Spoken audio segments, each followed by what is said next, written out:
We begin with the soaring death toll in Syria. Activists say the Syrian military is pouring on air power with devastating effect. They say this was the scene in Idlib province Sunday when they report at least 144 people killed in violence across the country. Opposition fighters are on the offensive as well. They claim a bombing Sunday near a government security building in Damascus. The government says they are terrorists.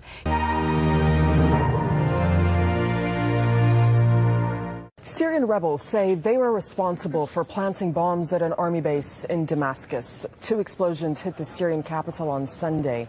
One of the targets was a compound housing the Joint Chiefs of Staff and the Office of the Vice President. Fighters told Al Jazeera they smuggled parts of the explosive devices into the building over time, and they say that they had help from people inside the compound.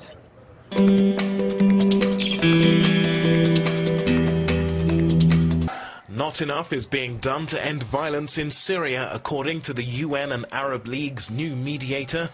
But Lakhdar Brahimi says finding a solution is nearly impossible.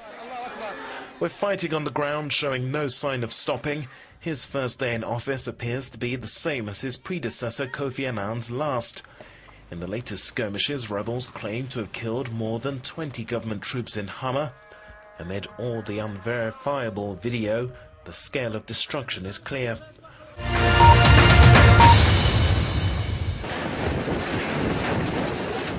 It's the toughest of jobs to try to make peace in Syria, engulfed in what many now call a civil war. The first envoy, Kofi Annan, tried for 6 months, then quit, calling it mission impossible. Hello. Hello. Good to see you. Good to see you. Please. When I sat down with his successor, Lakhdar Brahimi, he wasn't much more optimistic. I know how difficult it is, how nearly impossible. I can't say impossible. Nearly impossible it is. In public, you told the UN Secretary General that you were honored, but Sure. you were also scared. Sure. What are you scared of? Well, I'm scared of the weight of the responsibility. People are already saying, people are dying. What are you doing to help? And indeed, we are not doing much. We must also unite. The veteran Algerian diplomat has been one of the UN's most experienced troubleshooters. He took on demanding assignments everywhere from Afghanistan and Iraq to Haiti and Lebanon. But as he starts what could be his toughest assignment, he says he needs time to draw up his own plan. I have a few ideas, but I don't have a plan yet. You see, I don't want to pretend that I have things that do not exist. I wish it were possible by announcing the appointment of somebody like me to stop the fighting. It doesn't work that way. Kofi Annan's parting advice was that President Bashar al-Assad had to step down. Mr. Brahimi has so far refused to be drawn on this crucial issue, coming under criticism from Syrian opposition groups. But he is calling for fundamental change.